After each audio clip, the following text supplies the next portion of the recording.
नमस्कार दोस्तों, स्वागत है आपका आज फिर एक नई वीडियो में।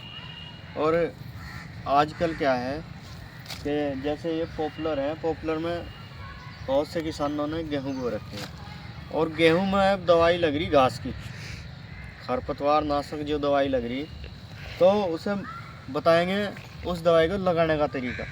तो अगर पॉपुलर में आपके गेहूँ हैं तो दो तरह की दवाई आती है, एक पेड़ को नुकसान दे देती है, एक पेड़ को नुकसान नहीं देती। जब भी आप दवाई लावें तो दुकानदार से जिससे भी लाएंगे उससे पूछ करके दवाई लानी कि हमें पेड़ों में डालनी है, पेड़ों वाले जो गेहूँ हैं उनमें डालनी है, और जो सलाह वो सही दे उस सलाह पर काम करें। क्योंकि बहुत से किसान हैं, पिछले साल हमने देखा कि जो पॉपुलर में नुकसान देने वाली दवाई है उसे जब ऐसे छिड़काव करेंगे तो पॉपुलर पे यहाँ तक वो चला जाता है, और जब यहाँ तक दवाई का स्प्रे चला जाता है तो ये जो है यहाँ से हल्की हल्की गलन या सूखने का ख़तरा बन जाता है। तो आपको क्या काम करना है कि जब भी दवाई का स्प्रे करें, एक तो बहुत ज़्यादा प्रेशर से ना करें। बहुत से क्या काम करते हैं कि प्रेशर वाली मशीन से ज़्यादा प्रेशर खोल देते हैं।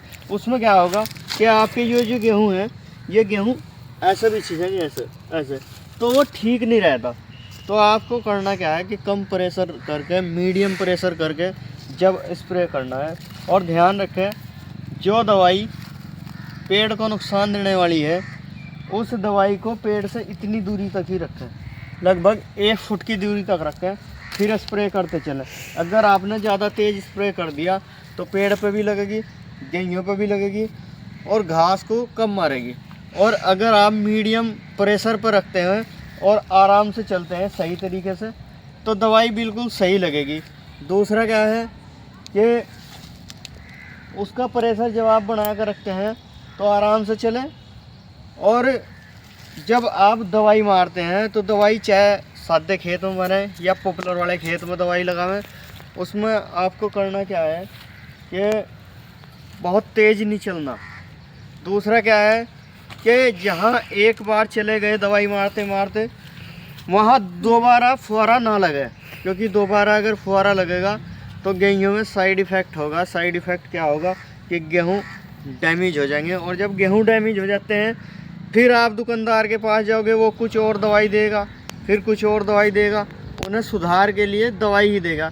जैसे कोई आदमी अगर जहर खा लेता है तो उसे कई तरह के ट्रीटमेंट दिए जाते हैं, तो ये जहर ही है जो हम डाल रहे हैं, ये जहर ही है।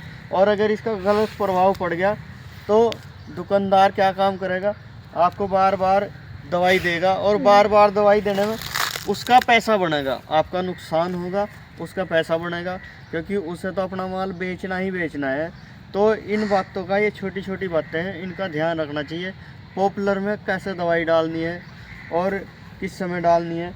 जब आपका पैर बैठना कम हो जाए, ये पानी दिया गया खेत है तो 2 दिन बाद इसमें पैर बैठना कम हो जाएगा, तो जब पैर बैठना कम हो जाए उस टाइम पर दवाई का छिड़काव करें। और दवाई का छिड़काव हमेशा याद रखें, ज़्यादा प्रेशर पर ना हो। ज़्यादा प्रेशर से गेहूं गिरेंगे, और हल्के प्रेशर से आराम आराम से अगर आप चलोगे, सही तरीके से चलोगे तो दवाई भरपूर काम करेगी। और अगर आप ज़्यादा प्रेशर करके ज़्यादा तेज़ चलोगे तो वो दवाई ज़्यादा गेहूं पर रहेगी। तो ये छोटी छोटी सी बातें हैं, हम चाहते हैं आपको अच्छी जानकारी दें, अच्छी बात बताएं। तो आप क्या है, अगर चैनल पर नए हैं तो चैनल को सब्सक्राइब करना बिल्कुल ना भूलें। और अगर जानकारी आपको हमारी अच्छी लगती है तो दोस्तों को शेयर करें, किसानों को शेयर करें, क्योंकि इस समय क्या है, ठंड का मौसम है और गेहूं में पहला पानी आ रहा। पहले पानी पर ही मंडोसी की और चौड़ी पत्ती की ये सारी दवाइयाँ लगती है, और तरीके से लगती हैं, तरीके से ही मारने का हम जो है आपको सुझाव देते हैं। अगर आप ऐसे ही एक जगह को जब आप 2 बार घूम कर आओगे तो वहाँ से गेहूं डैमेज हो जाएंगे, और जब गेहूं डैमेज हो जाए तो आपकी झड़त कम आएगी। फिर बाद में देखते हैं लोग कि यहाँ छिद्दा हो गया, यहाँ गिणका हो गया, यहाँ ऐसा हो गया। तो ये वही कारण होता है कि कहीं खाद ज़्यादा डल गया, कहीं कम डल गया, कहीं खरपतवार खड़ी है, कहीं नहीं खड़ी है। जब आप एक साल से दवाई मारते चलोगे तो सारी काम सही होंगे। तो किसान भाइयों, ऐसी जानकारी हम आपके लिए लाते रहते हैं, और ऐसी जानकारी हम आपके लिए आगे भी लाते रहेंगे। कमेंट करना बिल्कुल ना भूलें, लाइक करना बिल्कुल ना भूलें, और अगर चैनल पर नए हैं तो सब्सक्राइब करना बिल्कुल ना भूलें। और अगर आपका कोई सवाल है, आपका कोई सुझाव है, तो कमेंट बॉक्स में ज़रूर लिखें। कमेंट बॉक्स खाली पड़ा है आपके लिए, और हम आपको बेहतर से बेहतर सुविधा देने के लिए निरंतर प्रयास में रहेंगे। और किसान भाइयों, वीडियो को देखने के लिए धन्यवाद। जय जवान जय किसान।